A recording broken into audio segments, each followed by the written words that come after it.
And he said, what's going on for you? And I said, well, there's all this bad press and all this social media distortion of who I am and my motives. He said, what is it about that bothers you so much? And I said, not being seen. Not being seen is one of the needs of the child.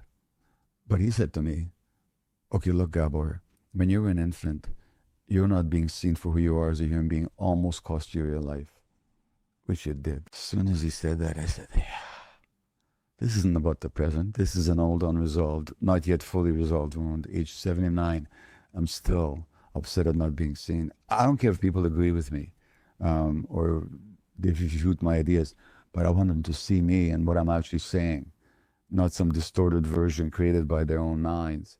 And when he said that not being seen really threatened your life, I said, yeah, that's what's going on.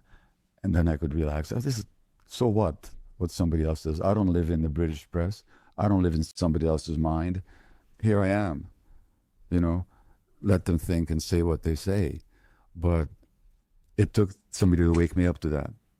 So that's what happened. You said you could share examples of how it got to you. They called me a stern, overbearing merchant of pain.